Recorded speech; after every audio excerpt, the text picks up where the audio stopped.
plant biology department. I'd like to welcome all the guests, some from far away.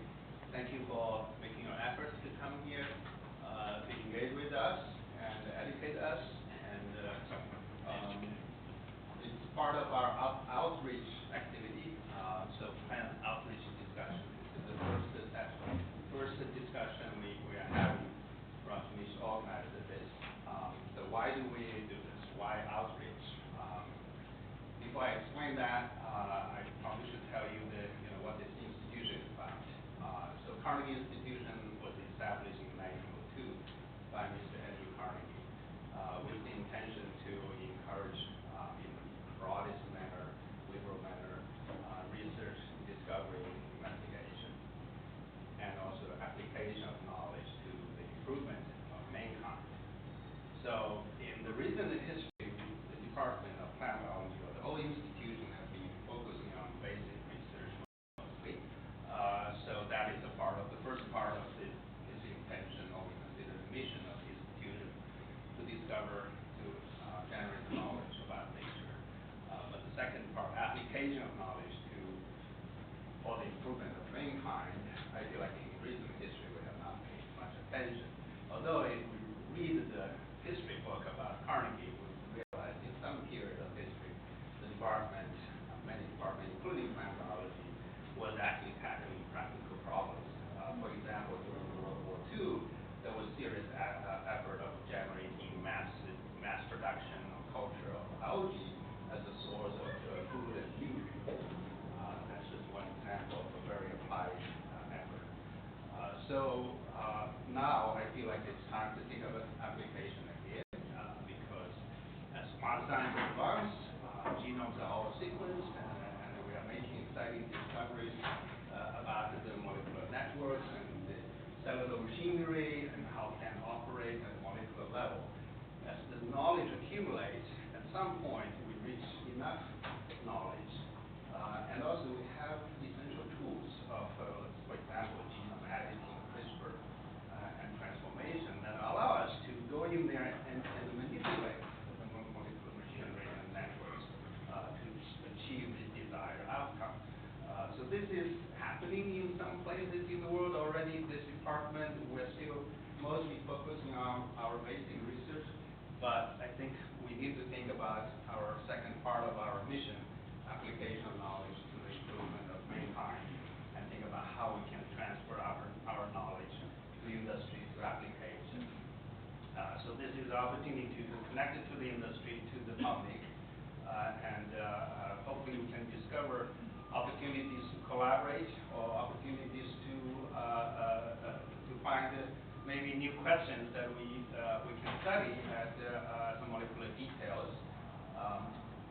Certainly engineering, as well as discovery of the microbes, microbe interaction with plant and the human. That's another major area due to largely also to the advancement of sequencing technology, that we can recognize huge diversity of microbes and how they benefit to human health as well as plant health. I think that will be also one topic here today. So with that, I'll let Rajneesh introduce our guests and the panel members. Thank you. Thank you, Zion. I will just quickly mention who our panel guests are, and then hand it over to Heather. So starting from there, Todd DeSantis. He is the co-founder of Second Genome, a company in South San Francisco.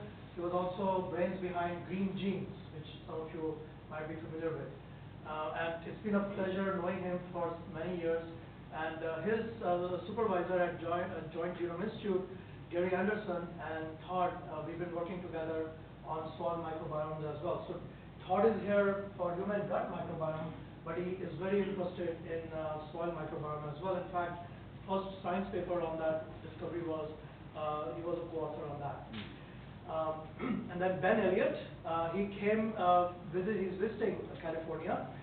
He is founder of Insight Biohack, and I'll just tell you a little bit what he did a few years ago. He was personal bodyguard to Bill Clinton and also Madeleine Albright. He actually was the personal bodyguard to both of them at different times. But since then, he's moved into ag, and he has amazing insights into the needs of farmers, and I hope you'll hear more about that. And then Heather, it's a pleasure to have Heather moderating our first part. I've known Heather for maybe a few months, but I've worked with Heather's husband, Kent McHugh, for many years, who is USDA, and he will be at one of the panels in the near future. But Heather is a serial entrepreneur. She's already started a couple of companies and successfully transitioned them, one of them even to, I don't know if we can name, Biorad. So yes, so with that, I hand it over to Heather and our guest. Thank you for coming and participating in this panel. My pleasure. Thank you, Raj. And so to set the stage for today, first I'd like to thank Stanford, the beautiful campus, the beautiful day, Carnegie, the Department of Plant Biology, both of our speakers, and certainly the audience, because it is meant to be an interactive discussion between these two experts. As Jiangyang said for us, we're really looking at that part of the mission, which is the application of knowledge, and that is something that as academic institutions really push a research agenda and a research drive, that research often needs to get applied to something, needs to move out, and with these two industry experts, and in the context of the Department of Plant Biology, sort of in the context of the microbiome, to help us understand ways that collaboration can be there, identify what the gaps might be. And so I'll just start with a few definitions to help us not be thinking, what does that mean, what is that? And so you'll hear a microbiome and a microbiota often used interchangeably. Strictly, the microbiome is the genetic material, whereas the microbiota is the actual organism. But don't pay too much attention to that actual definition, and you'll hear the microbiome being referred to as all of the organisms as well. And so they do have a formal difference, but they're pretty used interchangeably. We also might talk about a rhizosphere, and so that probably won't be a new word to a bunch of people in plant biology, but in case you have people that aren't, that is the area just around the root. And so a rhizosphere is whatever's happening close to the root. Similarly, a phyllosphere is whatever's happening in and around and on the leaves. And so if you hear those words, we just have a bit of definition. And with that, I'll first ask Ben to say some words, and then I'll go to Todd, and then I'll ask each of you a few specific questions. Sure. And so be thinking about your questions. Ben. Great. Thank you very much. And again, I'll just briefly extend the appreciation to everyone associated here today and the guests for joining us. You can hear the Southern drawl. Yes, I'll talk about me for a second. I am born and raised in Tennessee, and so that's where my good Southern drawl comes from. My experience is my father and his brothers owned a sizable farming operation in western Tennessee, and so agriculture was basically a part of my raising and then literally in my blood. I've been out playing with the pigs in the mud before, so agriculture stuck with me. In my education, I started out heading towards human health and got involved with a research project in Africa called ICAM, the Emerging Infectious Diseases Cameroon, where I worked on sequencing HIV. And we also looked at other zoonotic viruses or zoonoses through that process. And malaria was a big part of that. Ebola was part of that lab system as well. And so very interesting, but the conversation always became agriculture and what part of agriculture could we be involved in that would really change the face of plant sciences for farmers. Through that education, I began to work closer and closer with farmers and found that there was a pretty massive disconnect between researchers and farmers on the ground. The interpretation of data in both directions was increasingly difficult. Farmers would get presentations and talked to by higher institutions and people from around the world that were studying different areas of agriculture and really could not interpret that just by a lack of experience in talking about specifics in the sciences of soil and plants. So found a niche for me as an advisor and coach for farmers to help interpret that data and make it make sense for them on the ground. So today, that's what I really specialize in, is bridging that disconnect of information. And it works in both directions equally. Thank you. Thank you. Todd? Sure. So, I don't know, just think about, there's this moment in my life where I have all this data in front of me, and I have to make sense of it. And I was at the National Labs in Livermore, and I'm trying to map data to a tree of bacteria, right? This life that's all explained already. It's all organized and it's in textbooks, but the real data isn't mapped to that. And that was the first time that I realized there's more out there than is known. And that's when science hit me as, I mean, I was already in a research role, but it really didn't hit me yet that there's so much more to understand about the microbes, the plants, I'm sure too, and the humans and all the eukaryotic organisms, that it just got under my skin enough where I have a lifelong pursuit now. So that's like the science interest that comes in trying to organize some sort of interesting distillation of all the massive amounts of data that's out there now too.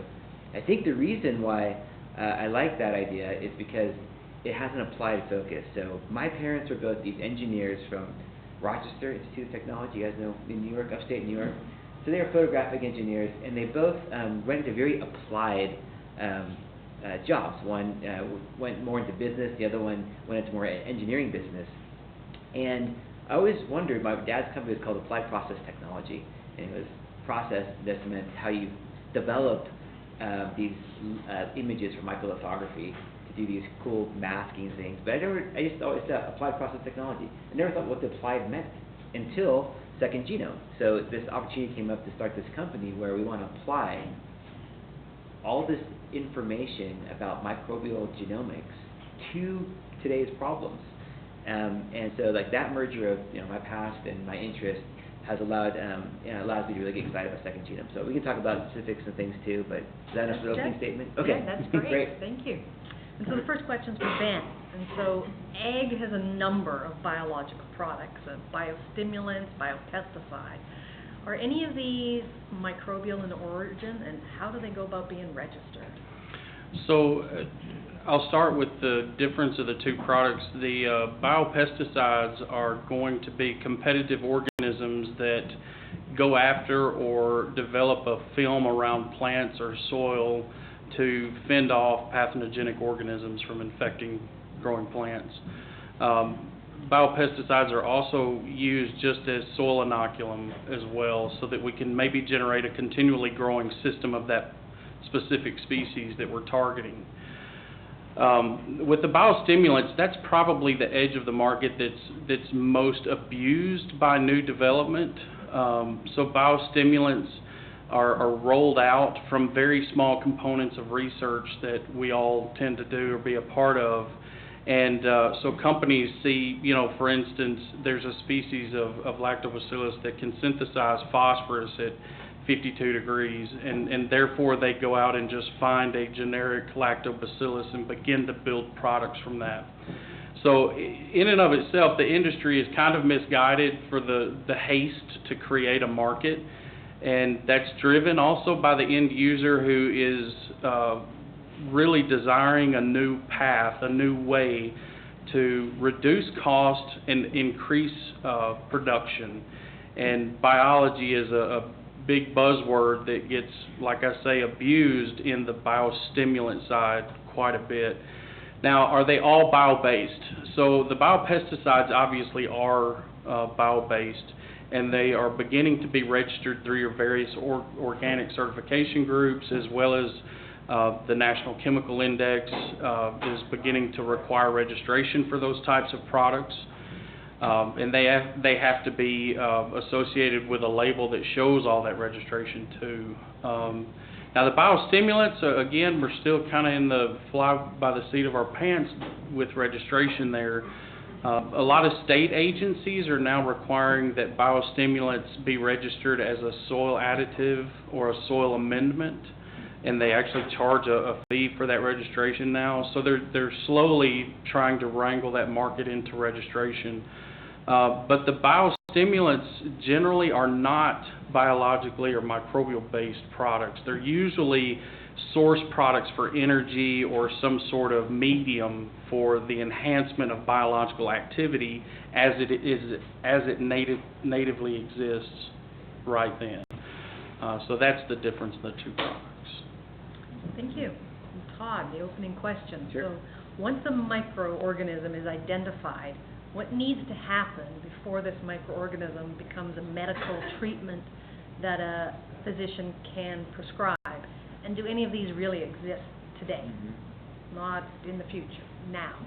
Well, I would say that there's definitely clinical trials happening right now with living microbes or consortium of living microbes that are being used to treat disease. The process to get there is murky right now. Second Genome does not try to market microbes themselves as therapeutics, and we don't pursue that as a way to help. And because the murkiness of that regulatory pathway is one of the problems. So right now, you might have heard of some companies that have built these consortia of microbes, and it worked well in a clinical trial for Clostridium difficile infections. People who have these recurring infections, they can take this pill of a consortium of microbes, and the claims is that microbe seed bank will then displace all the niches that Clostridium is occupying, and then outcompete it so that therefore it won't be able to work. And it does some of this by maybe some bile salt conversions that help eliminate the microbes. So the problem with this is that if it's a consortia of microbes, that's more than one, and usually you have to balance them in a certain way. And then how are you going to grow these and document them, and then make sure that your manufacturing process can pass muster to a chemical level where you should be able to describe the complement of proteins that are in that pill and the types of microbes that are going to grow in each person's microbiome and that stuff too, because everybody's got this different starting point. So I've heard that there's a path if you want to have one microbe, and it's a more difficult path if you want to have multiple microbes in a clinical trial. And then the final part of that story is that company that did that on a small scale and had pretty good clinical outcomes then scaled up to do more patients, and then something happened. And in the conference calls with the FDA, they're trying to figure out what the manufacturing process was that led to this big batch that didn't work. It was ineffective, right? So these are the well-funded companies that are still having problems with this. So on the other side, microbes do make substances that affect our immune system, and proteins are one of those things they put on their surface, or they secrete it into the host mucosa, and then our immune system or even the epithelial cells respond to that. So we like the regulatory pathway that's already charted out by pharmaceutical companies, which says figure out the molecule that's important, characterize it, know its distribution in the body, know how quickly your body eliminates it, and go through normal pharmacology to move that product into a pill or intravenous drug, for instance, and then move that to the clinic. So our system is so although we're a microbiome company, we don't think that microbes themselves are going to be the therapeutics right now because of all the complexity, but we harvest our molecular ideas from microbes. Thank you. Sure. And so, thanks both of you for the specifics. And so to kind of bring together the human microbiome and the plant microbiome, the question is the rhizosphere, the plant equivalent of the human gut in terms of the interaction between the host and the microorganism? Who's controlling who? Do the microorganisms control the eukaryote? Does the host control the microorganisms? And not just a yes, no answer. Elaborate on that. Todd, why don't you continue? I can tell you my opinions, Yep. right? And Sure. so, just from the literature that's out there, we know that your food preferences might be controlled, this is in animal models, by the microbes that you have in your intestines. Now, it makes sense, right? If I'm a microbe, or let's say there's a community of microbes in my intestines, and there's some natural mutations that occur, and some of those mutations stimulate the host to eat raspberries, and somehow I can harvest raspberry nutrients better than all the competitors, and I outcompete them. it makes sense that I'd be selected for over time, right? So do microbes actually change our preferences and our behavior?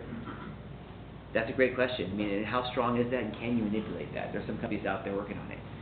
So we call this our CNS microbiome research plan.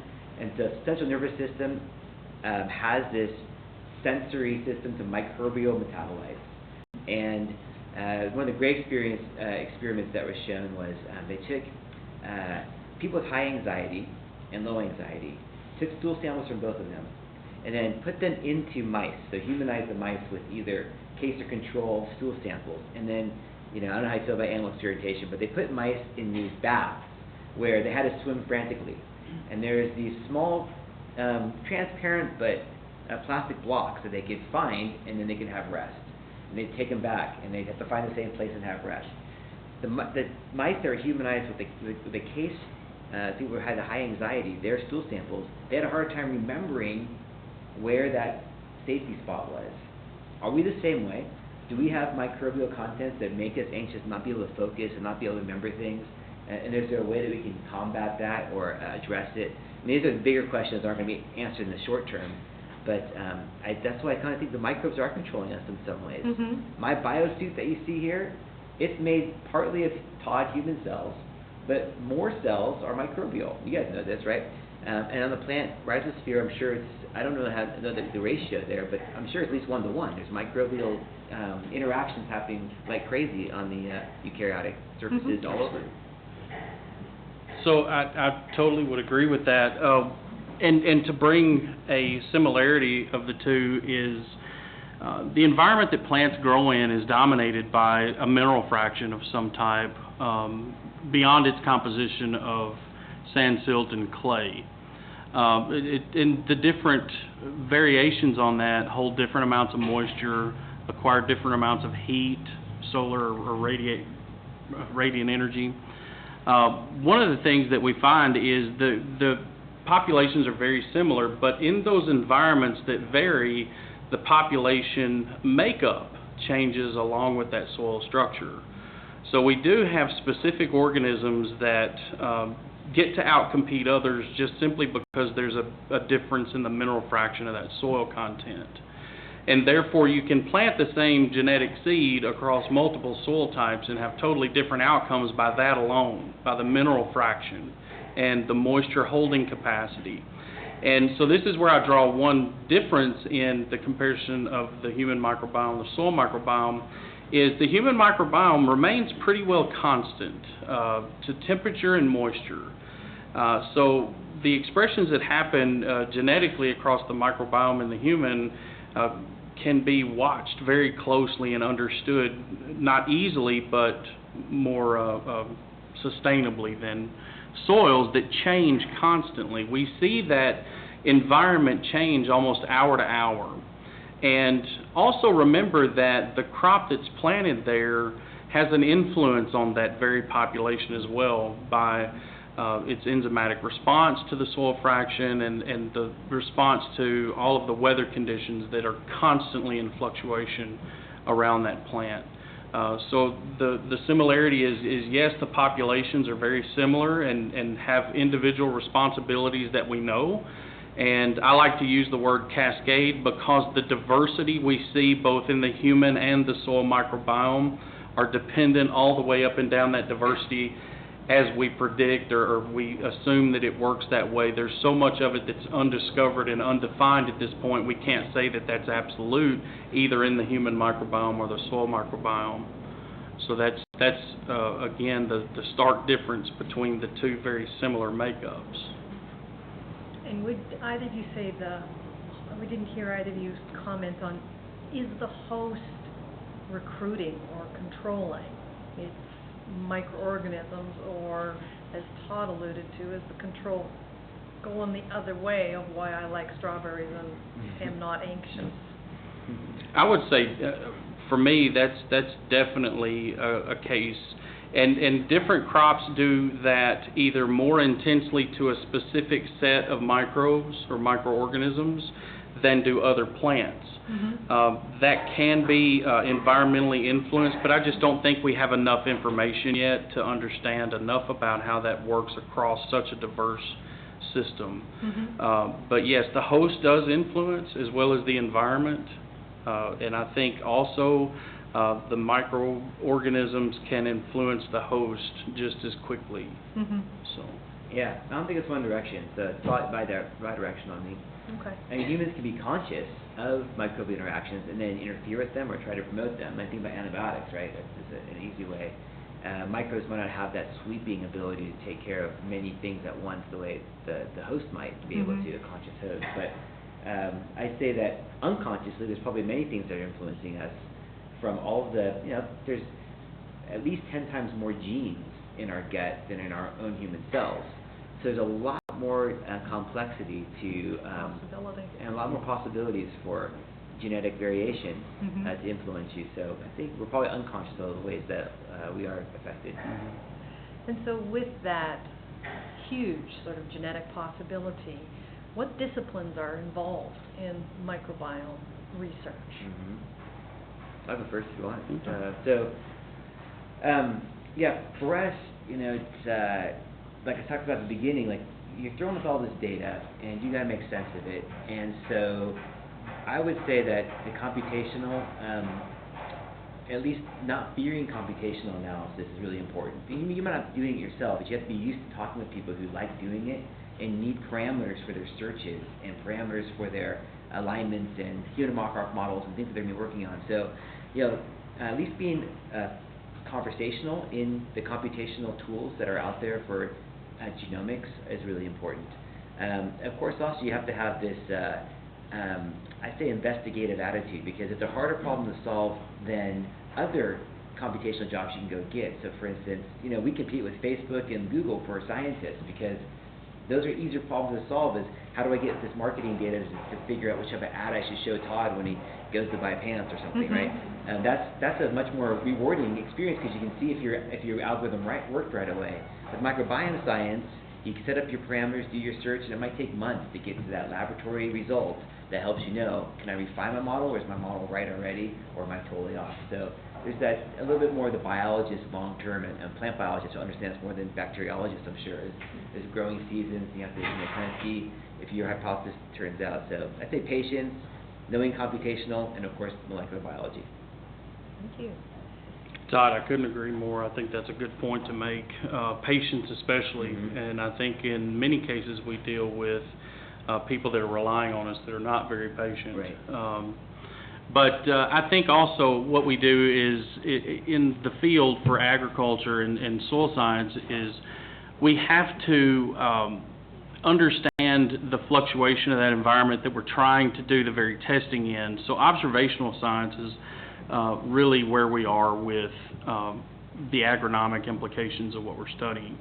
And that means we have to be able to build data sets of the environment because they can vary so much.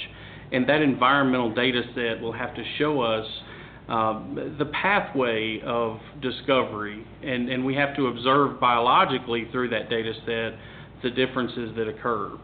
Again, you have 9 basic growth zones in the United States, which is divided into the lower 48 states of 155 geographical unique areas.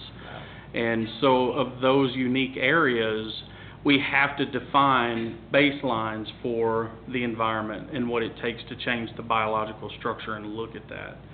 So it's still very basic, I think, on the agricultural side. We're hit by an industry that's so excited about something different, we have to go in and basically wipe the slate clean with growers and start anew where we are collecting environmental data with our biological data in observation to begin with. And would both of you be comfortable sort of expanding that to, we need clinicians, we need plant pathologists, we need fermentation experts, we need chemical sensors, we need lots of different disciplines to interact, I think. Shall I continue? Sure, yeah, go ahead. Yeah, absolutely. I think the diversity of disciplines that it's going to take for agriculture, because there is so much riding on this. So much of that outcome has to do with our human biome or human microbiome, and our nutrition. So there's a piece of every part of the sciences that have to participate in this. And I don't think we have a good definition of what that is yet in agriculture. I think we're just relying on a very small handful of people to pull a lot of data into one point. And that's pretty difficult right now. But the outcomes are so important, so critical towards the goal of feeding the world, that we have to be careful that we cover all the bases we can as we proceed. Yeah, I just want to mention, like, computational biology, molecular biology, and patients. That's just for a small piece of, what it takes to have these companies work. It's really systems biology, and I think the plant biology background probably understood systems biology a lot more quickly than, let's say, clinicians, I think, because the environment that you put the plant in is going to really dictate what's going to happen. The microbial interactions have been known for a long time on plants, and so the systems biology part has been probably easier for a plant biologist to get a hold of, but that's really what we do. So we need to have, we have at our company immunologists, cancer biologists, we have plant biologists, we have bioinformaticists, microbiologists, and the other part is that in itself, if you have the greatest research team, you don't have a business still, you don't have the institute, because you still need to have the people that can cross over and talk to the legal team and explain why we need to protect this area for a while till we finish building our plan and get out there, or else we're not going to be able to compete. We won't be able to attract investors if we can't establish boundaries about what's ours and what somebody else's is. You have to be able to talk to business people to they can understand the right type of deal structure, so you don't overcommit that you're going to have a solution to the problem in 1 year when you know it's a 5-year problem, right? You can't make sure that business team directs research only. So you need to have, it's great when you have science backgrounds go into business or go into law or into marketing, and so they really understand it. But usually it's not that way. Usually it's have to have biologists who know how to interface with those teams and communicate what they're doing and why it's important and how it can help those people do their jobs too. So it's very multidisciplinary. I'm surprised by how many diverse people. And we only have a company of about 60 people, but it's a full spectrum of personality types. Yeah, and background. Yeah, and as you said, it goes into the IP and the legal and the PR and the marketing and the. Yep. And it's you're either the scientist interfacing with that, or you're the scientist that has gained working knowledge. Yep. And of I think that. when someone comes in, from academia, and they're used to solving that problem that they're working on, or finding that new piece of evidence that we need to make the next step. I love that they're so focused on it, but in industry, you have to grow pretty quickly to explain to someone who has no idea why the thing you're working on is so important. Explain to them one piece of it so they can understand what's coming next, or what the next piece of puzzle has to come out. So, the more time you spend trying to communicate your science to someone who's in a completely different discipline is great. I was at a dinner party this weekend, and someone asked me, "What exactly do you need second genome?" This is my friend who is a Pilates instructor by trade, right? I had a hard time. Right? I'm like, this is a new type of personality I haven't really talked to you about. Look at the details and trying to figure out how you get that. But if you can get that across even to your Pilates instructor, then that helps in your communication with another scientist too. So what might a microbiome center of excellence do? And before you answer that, I'm going to have the questions really for only another 7 more minutes or so you all better be thinking of your questions. Well, again, I think in agriculture, that center of excellence will focus on the diversity of research that needs to occur. I think agriculture is just slow to adapt to not only the on-the-ground needs to the end user, but also from the institutional knowledge that should be collected and disseminated to those growers. Centers of excellence are going to focus on highly specialized areas first. Those are usually the cropping areas that are easiest affected because there's fewer acres across a given continent or country or state or county. So I think those centers of excellence would be there to identify what the most important segments are for that market. And again, it leads right back to research and disseminating that research to the users that are out there. One of the most difficult things to do in agriculture is most all of the farmers that farm most of the land in the United States think, act, and feel the same way about it. So changing that story across the crop is just as important as interpreting that story for the crop. So I think that's what the Centers of Excellence would do for agriculture. And I think they would draw a lot of similarities across all biological research and help with other areas of biological research outside of agriculture. Todd, if you had a center of Yeah. excellence. Well, I mean, let's say that I'm working with Ben to build a center of excellence. So I think about, like, what are the things that we have to, what are the components we both need to do microbiome experiments and data searching, whether it's for human or for a soil or for a certain crop. So in that case, it's really structured information, I think. So a center of excellence has to make a huge commitment to data, and metadata, organizing it. So that way, when a new scientist comes to the Center of Excellence and says, what's your past data about the microbes that flourish when I apply product X to soil Y using crop Z, right? You want to be able to have that data and pull it up and say, well, it looks like it's a eubacterium bloom that happens on day 5 that diminishes until I add the product again, right? Why don't we have that kind of data, right? It's the reason, not that experiments aren't being done and the data's not being collected, it's just not stored anywhere that you can access. And there's no way for you to share that great truth that you found. And you might even be aware, you might be unconscious of what's in that data because you were looking at one particular bug and there's some other bugs that grew. So if you can house it for the future so someone else can make the right queries on it, then they can spawn their experiments in a very data-driven way. That's missing across microbiome science. People have tried to make these knowledge bases. The DOE's trying to do it, NIH is trying to do it. They all fight about standards, and they're really important fights. You know, how do you annotate the diseases? How do you annotate the soil structures? How do you annotate the climate variables? Because every year a new variable comes up that's really important that wasn't in the past data. So, at Second Union, we try to make this flexible system where we can integrate host data, soil data, environmental data, depending on what the experiments are that we've done. Is it a successful enterprise? Not yet. I would say it's still hard to get one query that crosses through all the data. Usually it's disease area by disease area. But so data is really important. And then having the right type of pilot laboratory space, whether it be greenhouses, whether it be vivariums for host interactions with microbes.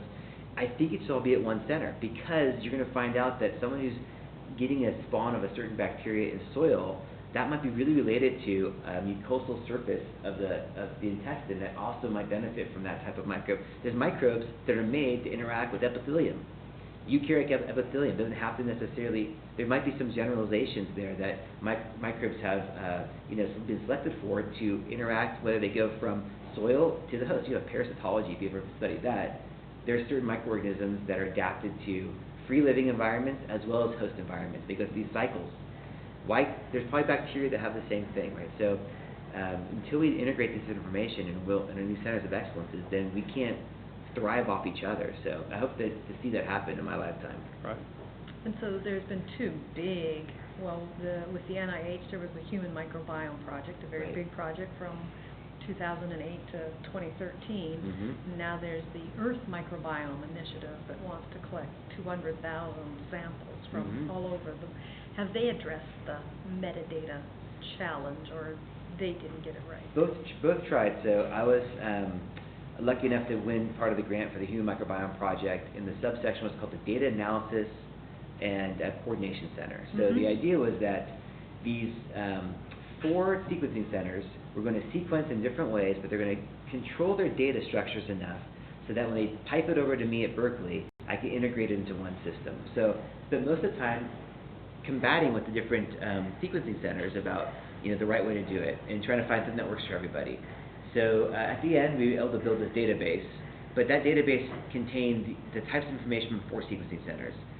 Microbiome science is being done by hundreds of centers around the world right now, and they're not using the same machines, the same protocols are evolved, right? So I'd say it was a good snapshot of what it could be, but it wasn't built with the evolution. The Earth Microbiome Project is another thing where they created, I don't know the word ontology, but a hierarchy of terms that are related to each other about soils. And then they push us out, and you can download a spreadsheet and make sure any soil sample you send in at least has these 10 terms in there. But then you might have another term that you say, well, I also applied product X, and there's no term for that in the system, so you just kind of put your own metadata in, hoping that it connects with someone else, how they type the same product name or treatment group or something. And so the reality is you need to have a human somewhere accepting this data, coordinating the metadata. It's a manual effort. As much as you try to do, Google does a great job learning a language and trying to connect ideas, but they get it wrong sometimes too, right? But right now I think you need to have humans that can control these scientific terms to massage them into one organized system. So, people are still working on it. All right, do we have questions from the audience?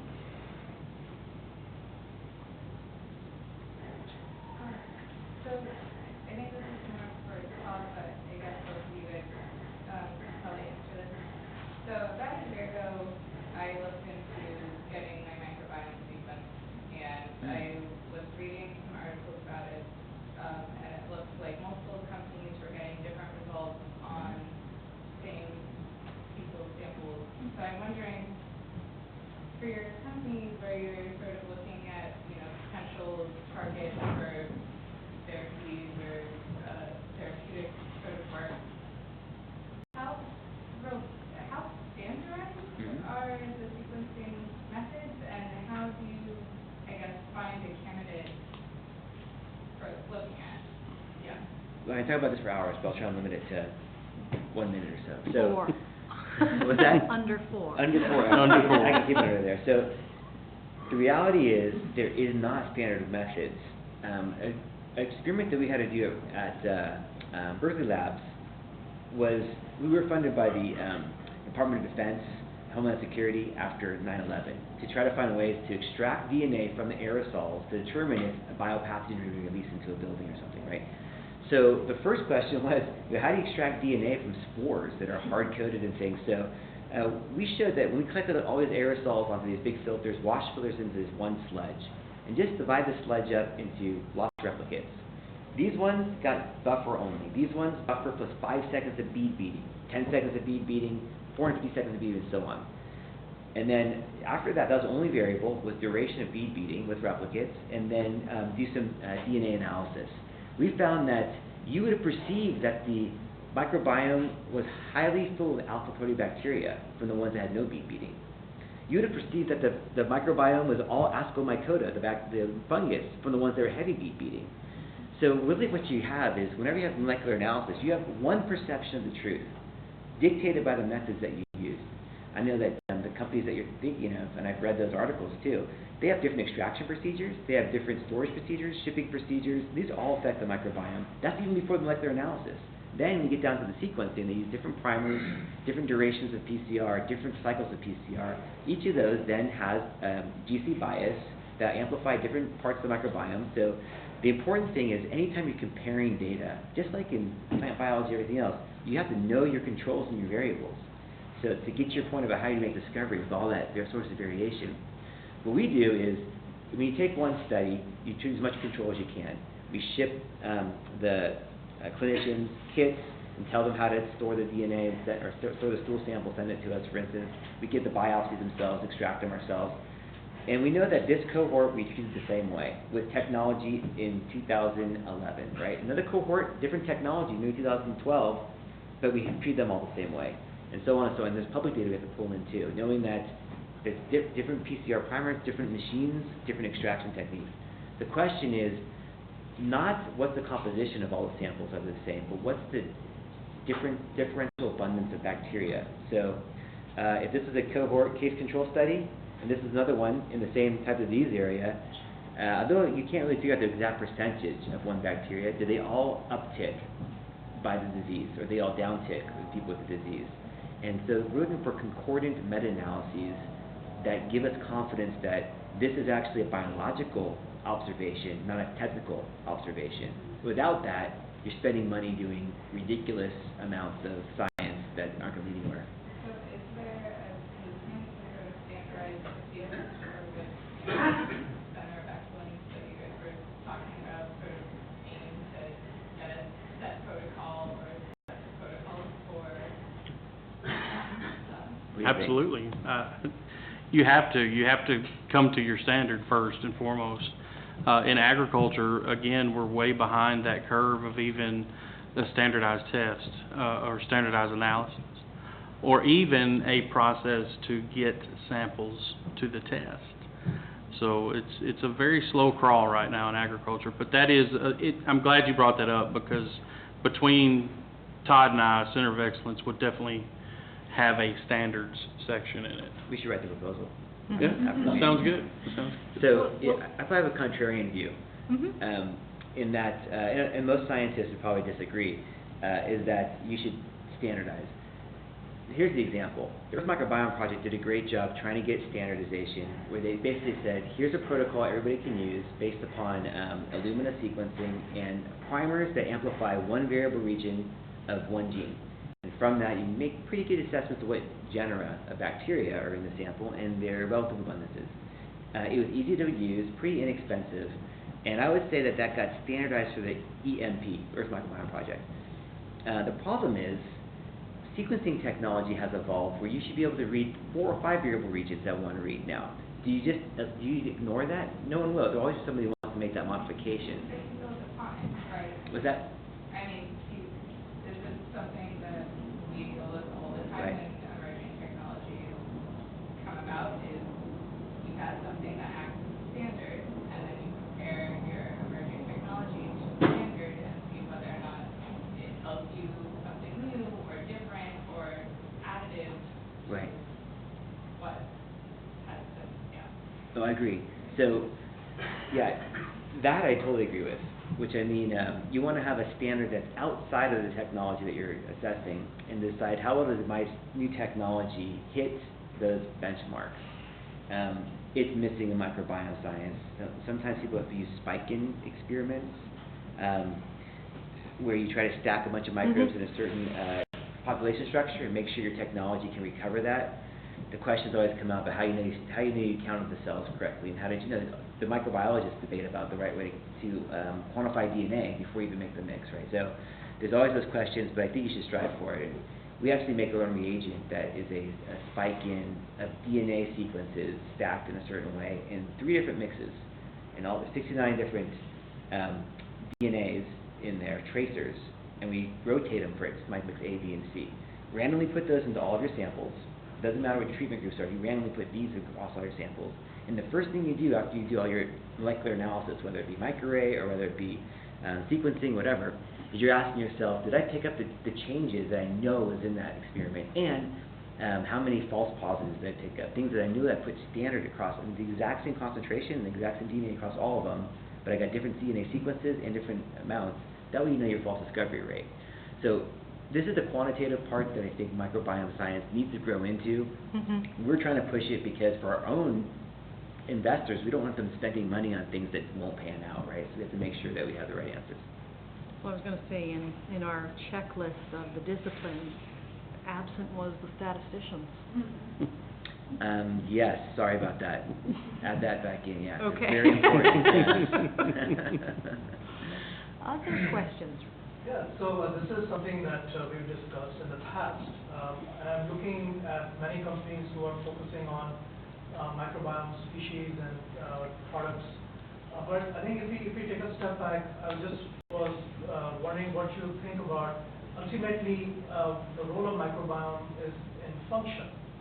And so how do you perceive this playing out in terms of intellectual property, ownership and stuff, when the particular species may not be able to survive in many different environments, especially in agriculture.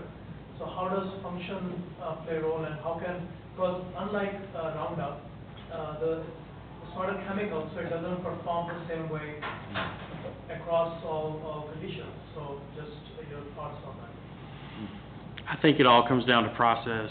The function of each of those systems that you test and develop for agriculture, and the uniqueness of the process that they develop or that you develop through that science leads towards IP that is again a process-based IP. I don't think general patenting will ever work in biology for agriculture. It's kind of a slippery slope right now because nobody truly defines what any of those processes are. They just know by reading that paragraph that we do have, you know, phosphorus synthesis bacteria present, or we do have potassium synthesis bacteria present. And as far as I know, and as far as the experience I've had in experiments about what of that is IP, it's very difficult to define because it is so variable and it does change every time you apply it. And if it weren't for controls, we wouldn't understand that anyway, so we wouldn't even be able to develop the process IP that's going to have to go around that stuff. So that's the functional direction of IP for biological development in agriculture. Yes? Is there something like a true nutritional value or a standard for foods are coming up, how we know that it affects the human body?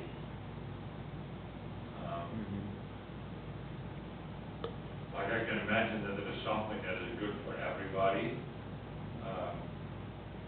How nice would it be if you buy your vegetables or your food instead of all the ingredients and the other things that don't really give you the true impact on your body?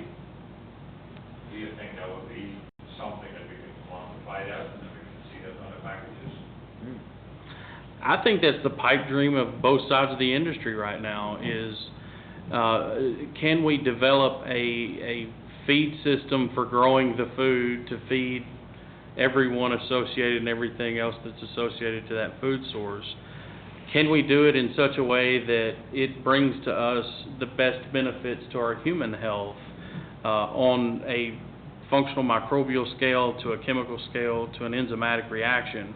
I think all of that's involved in the big view or the 30,000-foot view of where people want to go with the relationship of the human microbiome and soil microbiome. So it's a great topic to discuss, and I think it needs to be talked about more because, you know, it's okay to dream big, but define those pathways that you're going to get to that goal, that center of excellence. You know, is that what's at the top of the board? And I think people really think about this entire industry that way. So thank you for asking that. It's a great topic. Yeah, I mean, that's a great question. I think I don't have a strong opinion about it, but I can see the two sides of the debate. Like, there's one group of microbiome people that say that as long as you eat lots of plant cellulose, then you will have microbes that digest that into butyrate, and that butyrate will tamp down inflammation in your mucosa. And it's that simple for them, right? That's the recipe is. And there's some debate about some of the controls in those types of experiments. But then there's another side that says, like, the Weizmann Institute's big on this. They did this study where they let people eat controlled diets and look at their microbiome, look at blood glucose levels, like some real-time monitors, like they're taking every minute taking a sample. And then they had people just eat their own diets, and then ask, can I have a machine tell each person what they should be eating to control their glucose? And then compare that to that was a learning set. Then they took another cohort and said, okay, we're going to take our machine learning algorithm now and apply it to you guys, where you eat something and then we'll just tell you how your glucose responds and tell you what you should eat tomorrow. And then compare that to another group that just used dietary standards, whatever the dietitians were saying for people who have pre-obesity or pre-diabetes. And they said, they claimed and they gave good data that their personalized algorithm was better controlling glucose than the generalized algorithm. So that might mean that nutrition is really based upon who's consuming it. How does your body respond to certain nutrients? So, I hate to think that we have to have personalized nutrition guides for every student in every school, but maybe it's going to be that way someday. Well, Todd, they plugged me up to one of those machines. Yeah, how'd it go? The doctor said I was a walking stick of butter that had been sweetened. What are you talking about? Yes. So, and to add to that, you can never avoid the fact that the diversity is always going to be your X factor. So. I have a question about how much the host genetics influence the outcome of the microbe interaction. If we think about how much variation in our reactions to allergen in the population, I imagine there can be a lot of different relationships with specific microbes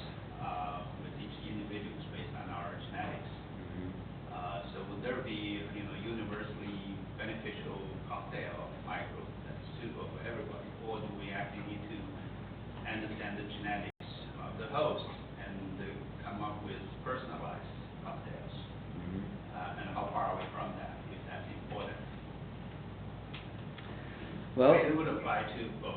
Right? yeah, plant genetics. The example that, so yes, the host genetics must play a huge factor in certain diseases. But for instance, we're doing a project with the NIH and with Stanford here on autism right now. And because of this, the geneticists who have looked at the autism SNP and variant profiles say that about half of the disease can be explained by SNPs. So there's still an environmental factor that has to happen as well. So because there's this big space still, we thought, well, let's look at the microbiome. Some at University of Arizona did fecal transplants, where they took children suffering from autism, they had fecal transplants from their healthy donor, and it reduced certain symptoms for about 6 weeks. That lasted that long. So that sounds like there's a microbiome interaction as well too, probably through this anxiety pathways we were talking about before earlier. So that means that the best we can do with the human genetics might not answer all the problems. And of course, that's where our company exists, right? There's a second genome in us besides just our host genome that actually influences the way we process information, the way we process chemicals in the environment. So until we stop ignoring it, we're not going to get to some of the answers. But I'm sure there's diseases that I don't study at all that are very controlled by human genetics that are well known. So it's not the answer for everything. Yeah, so this is one of the fields that's highly similar in plant science. I think we're starting to study more about the infiltration of biologicals into the plant system and, again, the enzymatic response of what those microorganisms do once they're inside the plant. Same thing in the mycorrhizosphere. The root structure is a very unique toll booth kind of setup for microorganisms, especially when there's an adequate moisture presence there. So lots of universities have looked at the aerobic balance of microbes and how they fend off different pathogens that become crop-wide problems or area-wide problems. So absolutely, there is a host controlling function as well as what comes back from the microbiome that play an important role in how we change maybe even the genetics of the host plant. Is there some sort of change that can occur there to help fight the phytophthora of the world? So if I follow up, among the commercial used microbes, are they mostly like crop species specific, or they are more generally beneficial for plants? In agriculture, I think they drive them more towards the nutrient loading that occurs within each species of plant that we grow. So those plants that are more heavily phosphorus dependent early on, there's a family of species that they want to maybe propose as the best for that. Again, there's so much diversity even within the family that nobody truly can answer that yet, and that's part of what research is addressing. And I think to add to that, in agriculture and where we move towards developing truly beneficial biological products that either are seed inoculums like are being used every day now, or in furrow planted inoculums, ground applied inoculums, I think there's a streamline of data, or and again, this is all pretty well observationally based, but this streamline of data needs to come from the growers. There's so much of it and so much variability to it. I think we need to open pathways for growers that can do the basic observation stuff for us to open that back up and help us refine how we affect that plant. So are there any cases, examples of a microbe identified as beneficial for one crop species, and when it's broadly marketed, it turned out to be detrimental to another one? Yeah, so one we've talked about quite a bit in the last couple of days, Bradyrhizobium japonicum. It can be overused very easily for nitrogen sequestration and become detrimental to a crop quite quickly. So your early nitrogen-dependent crops, which are going to be your leguminous crops, tend to be infected and cause nodule growth and excessive nodule growth. And then overpopulation means that you do not collect enough nitrogen in either a nitrate or ammonia form to store in those nodules. And therefore the plant is reduced by water content and vascular flow. because of that excess inoculum that's there. So it's set out to be beneficial but becomes highly detrimental. In your late nitrogen-dependent crops, which are mainly grass-based crops like corn, those same species, the Bradyrhizobium that I'm talking about, they can tend to store nitrogen away from those grass crops when they need it the most in later vegetative development. And then the last hormone switch that occurs in grass crops occurs right at its tasseling or early flowering stage, and that's the point where the highest nitrogen demand is observed in most all environments. And so when we've sequestered so much of that away, especially in a hot, dry year where the root structure tends to remain shallow and looking for water, and the deeper part of the root system has a whole different uptake, that causes problems in cornear development, pericarp thickness, seed weight, starch development. It has a very detrimental effect on the outcome of that crop.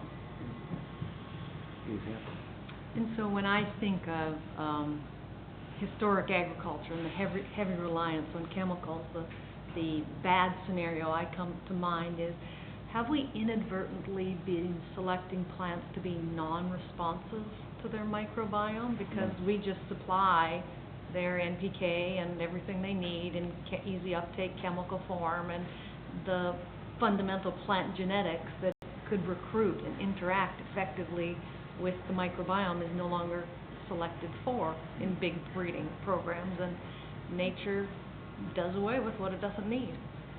Right. And most growers that I encounter that are told by their advisors that you have dead soils, that's where that stems from. So most of the growers are told your soils are dead, which we all know is impossible. What's happened is we've thrown them to a chemical imbalance because of that selection process that nature forces us into when there's an abundance of synthetic chemistry in the ground. And that synthetic chemistry it's funny, early tests that we've looked at in soil samples from Michigan State University for one, show us that even if it's glyphosate or Roundup or glufosinate, those can become energy sources for beneficial microbes. And if it's my brain just says no, stop for a second, you're getting way ahead of your thought here. But anyhow, so if it's a beneficial facultative anaerobe that we know the environment changes and therefore the energy demand of it changes, we're seeing that change not occur with the microbe when there's too much synthetic input. And it's not just pesticides. In fact, pesticides represent probably the smallest fraction of the interrupters that are put into our soil column. The largest fraction of the interrupters are the synthetic fertility products that hit the ground. And when you get into early cyclical plant growth analysis, you notice that there's massive amounts of like hydrogen sulfide gas that's bursting from the ground, causing cellular interruption, and photosynthesis goes to 50%. And when that happens to a plant, photosynthesis is so critical to what that plant feeds back to the mycorrhizosphere for interpretation that we lose that. And if we lose it long enough, the plant will never try to recommunicate to get those populations of microbes back into the mycorrhizosphere. And so again, I refer to studies that were done, I know at Michigan State are the ones that I specifically worked with and studied for hours and hours of days of years, is the fact that, you know, the microbiome is strictly affected by the plant's ability to talk back to it, and it's a buildup of those synthetic products that's causing it. Okay. I was wondering, how often do both of you guys pair with academic labs or like have collaborations with labs, as well as where do most of your funding come from? Is it through DC? Are you getting grants from NSF, NIH? Yeah. Great question. Most people like it because I got fat cheeks and they just hand me money. Wow. No, really. What does it do? Really, the truth is we're self-funding, and We like it that way because we have unique partners in the industry already, and also we get to go to places like this and really talk to people we feel are not so driven by maybe investment money or concerns in the institutional knowledge. And then once we get out on the field, it becomes those companies all over again that we have to either help them refine their knowledge and teach the grower base all at the same time. So we're self-funded mainly. Which is honorable. So we're not self-funded. So we have different money streams. One is we start our company off as a services company to analyze people's microbiome questions, whether it be in environmental science, clinical investigations. So that gave us some income. But really to do the therapeutic analysis and therapeutic development, we had to get venture capitalist backing because it's a lot of investment up front. So Roche is one of our investors, and so is Pfizer, as well as some smaller VC firms too. And they want return on investment fast, which sometimes makes you think, I don't have time to do academic collaborations, right? Because I got to get the answers quickly. I say the opposite is true, though. I like my collaborations with academic groups. Another stream is from industry who wants to do large project, multi-year projects. So Janssen Pharmaceuticals did that with us. Bayer Crop Science is doing that with us now. And in those cases, I don't have enough expertise in my building to answer all those questions. So we have contracts with professor from UC Davis, another one from North Carolina, Charlotte, University of North Carolina. And then also, we've had collaborations with San Diego State as well. And then, of course, working here with Carnegie early on, when we did some work with Raj, he was able to help us out to answer some questions in a way that our team couldn't answer. So I think that it's really important. And the academic teams that help us with some projects, they'll ask questions that we're not even ready for, which makes us stop for a second and give pause to our basic assumptions, which I need that peer feedback a lot, because sometimes you're really focused on down selecting all your ideas to get to the product that you might make a mistake without good counsel. I have a follow-up question to that one. So one of the things that, and this is kind of what I've been trying to develop more between industry and academia, to find the questions and find people who can answer them. One thing that keeps coming up is publication. So once you answer the question, obviously from the academic side, people are interested in publishing. And I think almost every single case we've been able to publish and benefit the academia as well. But there are always some back and forth where some sensitive information. So can you comment on that? How your experience has been with being able to publish things? Or? Sure. I'd say it's a tough balance. So the biggest inhibition to publishing at industry, I think, is time. It's not secrets.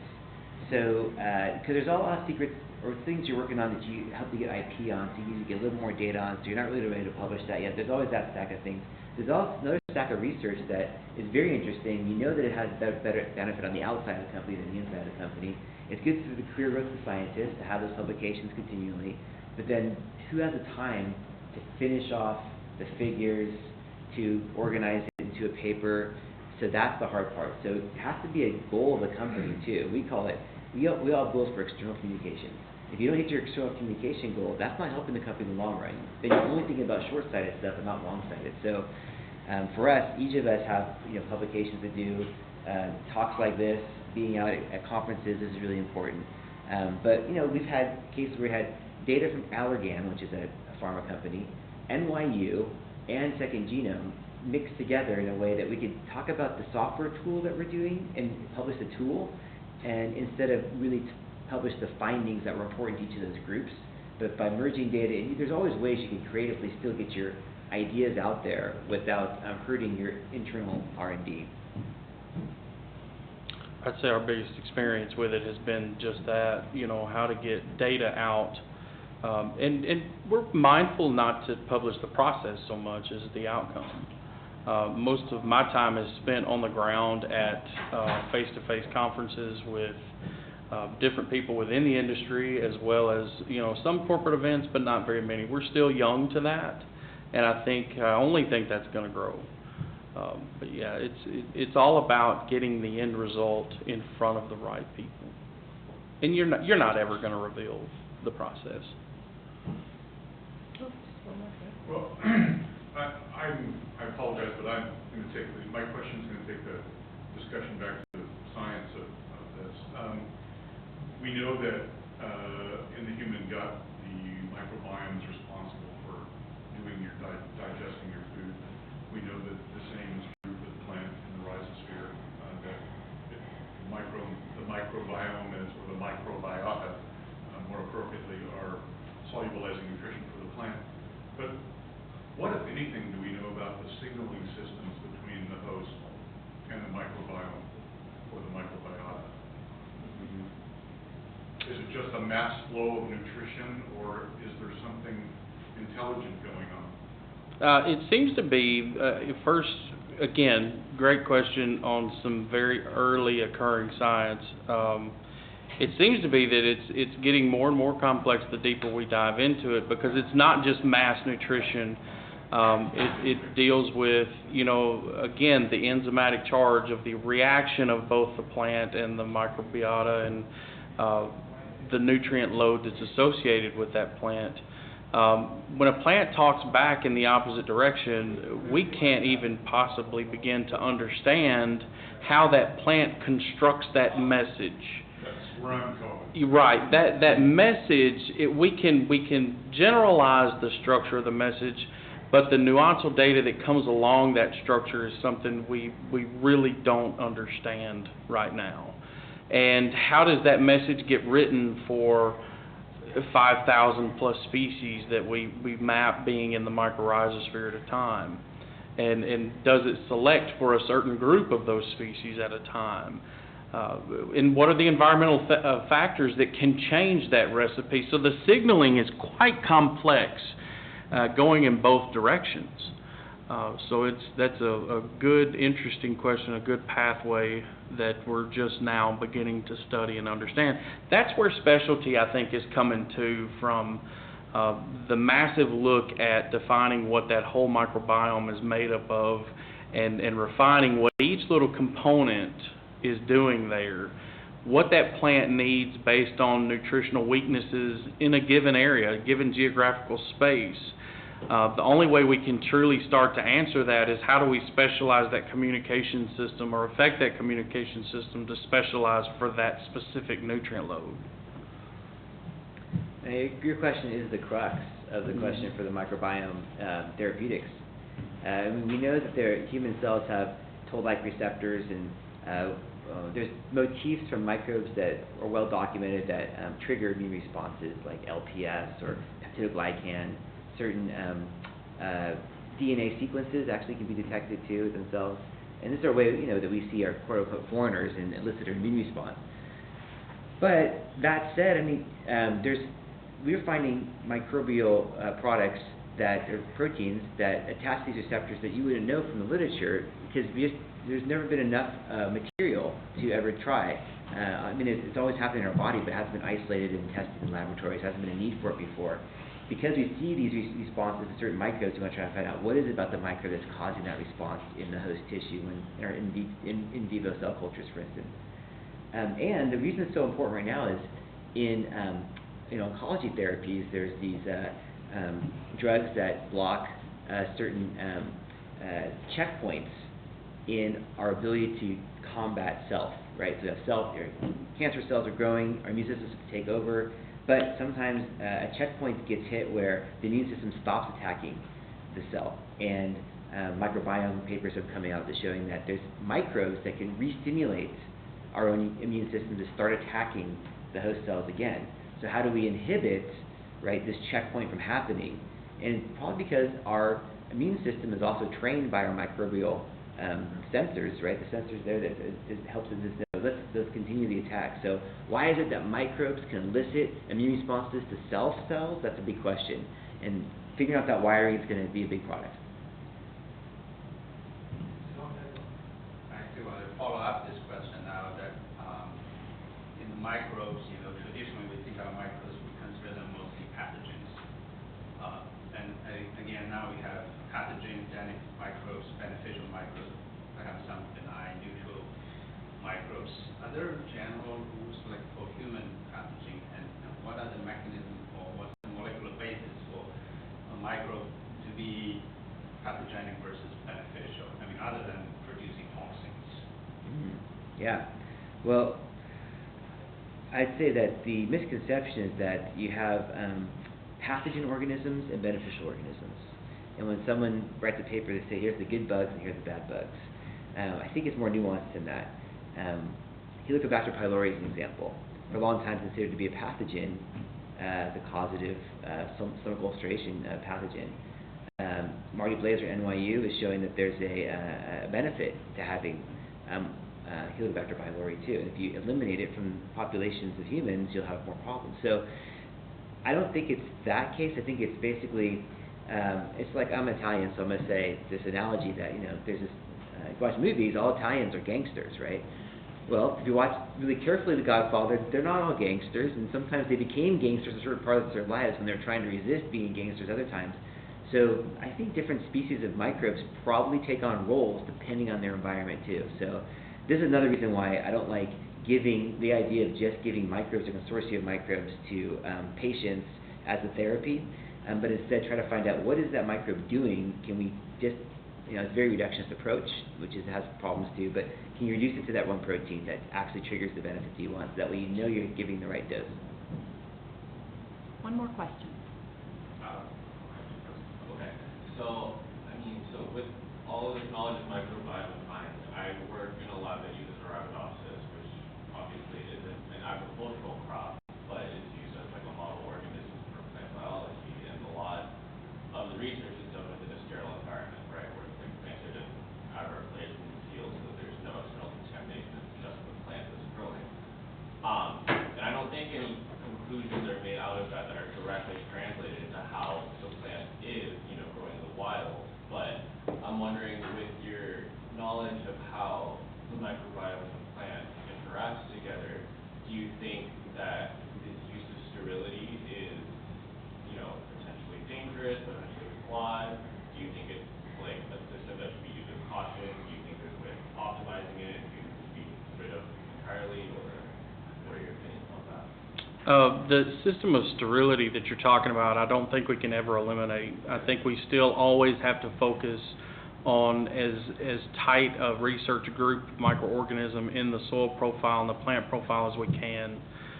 So that's very simply answered. I think it serves that purpose, that we get to do a lot of isolation data research through those sterile environments.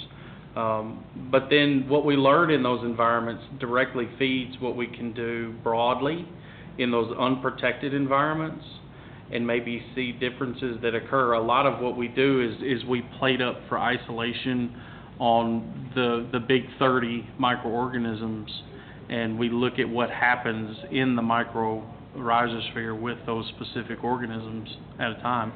So if we had, as a company, a more sterile environment, we would definitely be learning more faster, making smarter decisions about the path to take that research. And I think that's why the future we team up with more institutions to take advantage of that. So did that answer your question? I feel like maybe I went a big circle there for you. Yeah. It makes sense to try to monoculture like one microbe with one plant sterile environment. That's a tool that's going to help you figure out pieces of the puzzle. But you're right, it might not be translatable right away. Right. And so go ahead. I could ask one more question. Just One more question. Together. Sorry. So I think that the general abstract point of this entire discussion also is to talk about how information, right, can be translated in all these different settings to consumer populations, right? And I think, like Todd, you touched on this a little bit more specifically about how the systems and how projects are conducted in academia versus how they're conducted in industry are fairly different, and how potentially that may introduce certain inefficiencies in that information pipeline that we want to be able to build. And I noticed also that in response to Heather's question about collaborations with institutions, there wasn't too much of an answer there. And so I'm wondering if you two, being people that work on a more consumer-centered, directly consumer-centered environment, if you have suggestions about how people in academia can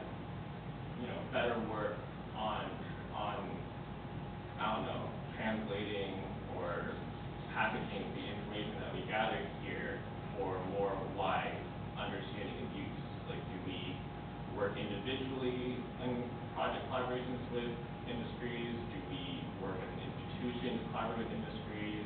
Is the future industry? What do you think? Well, I know for us, I mean, one way is as a direct consultant, right? Some institutes will let the individual PIs consult outside the institute. Sometimes the institute wants to take an overhead fee of that too, which is okay too in many cases as well. So that would be more of a institute to corporate relationship. We've done both of those. Another way you mentioned is how do you make your own work that you're doing now be more translatable? And to me, that's about really making the data available. So you have to really strive to make sure that your data goes into a format in NCBI or in some other database with all the metadata correctly associated, that someone else can use it in relation to their own data and make a new discovery that's bigger than just their small study. Those are important. But usually what it is we meet people that have a specific interest that we know about, and then we find that there's a part of our questions that aren't answered by our internal team. And that's where we want to go outside and say, we're not going to hire somebody just for this 1 year project. We're going to bring a postdoc in from academia, or send the money to the academic institute to get the answer, get the science done, to pull the data back. And I think all those modalities work. Yeah, I think you just have to take toll of the environment you're talking to and tailor that to what they need for interpretation. I get lucky because the end user in my industry is, the average age is 61 and they all think about the same. The only difference is where the soil is they're standing on that day. And to me, that's where institutional knowledge is very important, very critical, that it gets disseminated in a very basic manner, that we don't over pigeonhole information for them to just get high and to the right about. And I hate to use all of these analogies when I'm trying to answer a question, but that's just the truth. That's the way they think. And I think science and institutions struggle with that massively, going to the end user of the technology or the lesson that we've learned. And then corporations do the same thing. Corporations that are highly driven by internal research, they get so zeroed in on what they're doing to answer one question at a time that the grower doesn't even know whether it's beneficial or not, and uses it for years, and can find out that it's highly beneficial when academia does come along and walk across his field with him, but then most of the time, unfortunately, they find out it's highly detrimental to them.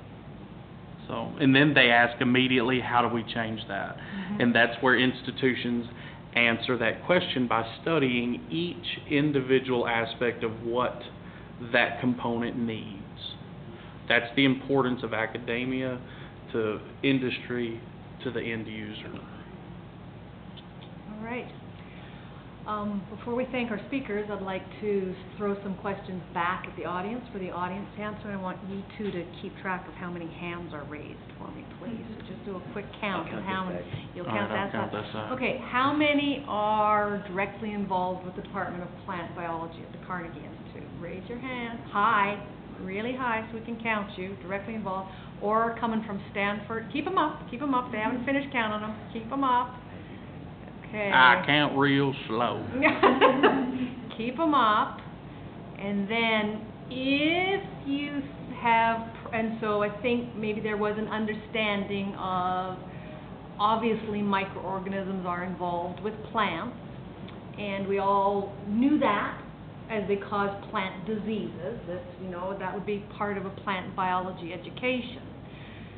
But this concept of there's a microbiome that's really an important part of plant growth, plant health, plant stress resistance, plant yield. How many have had that microbiome as part of their education?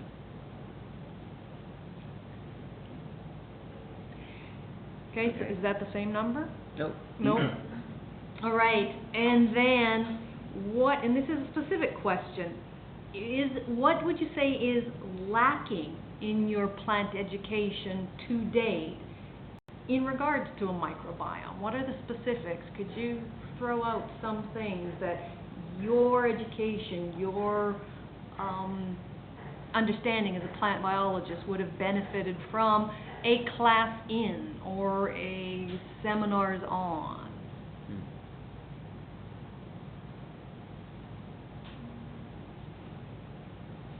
Shall we pick someone to answer that? Yeah, we should pick someone to answer.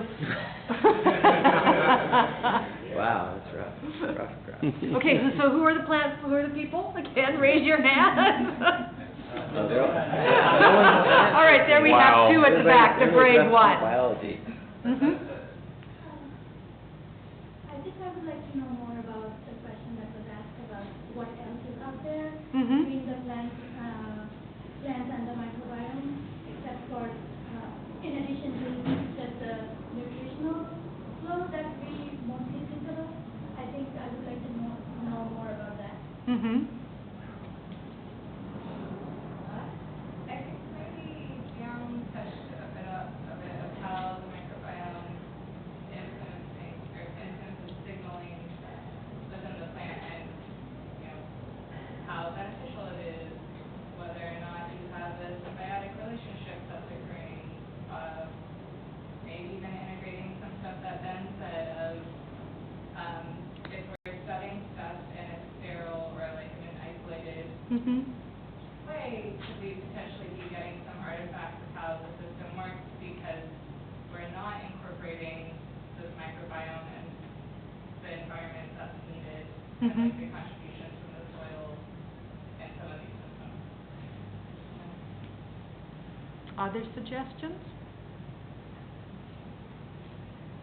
I feel like there's not an emphasis in ecology. Mhm. Even when I was studying mycorrhiza, we were studying one species of it in one legume, and there was never an extrapolation of how does that operate in a larger kind of environment. I would echo that. I think that there's a certain philosophy. I mean, I overuse how that word, so I'm sorry, but I feel like there's a certain part, at least in how ecology could be studied, that potentially could be aligned with more, liberal art, less science sort of way, like how everything kind of works together and coexists in order to create something that benefits the greater good, right? Or at least how we need to be able to look at science not only just as an individualized, specialized basis, but rather as something that's a part of the system. I don't think that there was enough of that in the class. I think, I do have a facility there, like plant science, and it's fascinated. I think it would be really cool to learn more about the relationship between the plants and human gut, how that would affect. All right, thank you. So let's join me in thanking the speakers.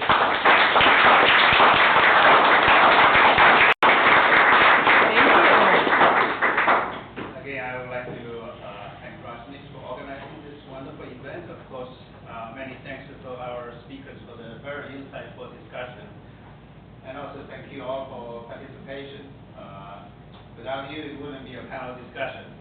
And a couple of comments. If you guys have positions open, please send the ad to Rajneesh and pass on to our scientists here. We have student postdocs who potentially will be looking for jobs. And also, this is the first POD here, and please send us feedback either to me or to Rajneesh how you feel about this and what you see can be improved in the future if we do